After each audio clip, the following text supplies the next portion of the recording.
Hello guys, আজ আমি ready হয়ে গেছি ভিডিও করার জন্য। আমার নিজের বাড়িতে কোনো ভিডিও হবে না, বৌদির বাড়িতে যাচ্ছি ভিডিও করতে। আর ওই যে হেঁটে হেঁটে যাচ্ছে ওটা হচ্ছে আমার মা। মাকে বলেছি মা আমাকে একটু শাড়ি পরিয়ে দাও। মা বলছে আমার অনেক কাজ আছে। বৌদিকে বলেছি বৌদি আমাকে একটু শাড়ি পরিয়ে দাও।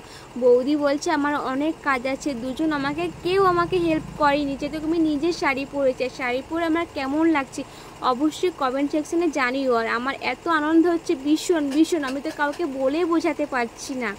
এখানে একটা পেঁপে গাছ আছে, আমি পেঁপে ধরার জন্য অনেক চেষ্টা করছি, বাট আমি ধরতে পারছি না। আর এখানে প্রচুর মাঠ আছে, মাঠের সাইডে সব পেঁপে বাগান আছে, কলা বাগান আছে। আর এই লম্বা করে যে ক্ষেতটা দেখতে পাচ্ছ এটা হচ্ছে নার্সারি।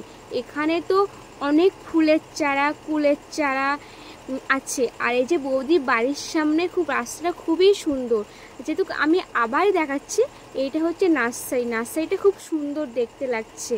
আমার তো ভীষণ ভালো লাগছে। ওকে বাই, টাটা, খোদা হাফেজ, পরের ব্লগে দেখা হবে।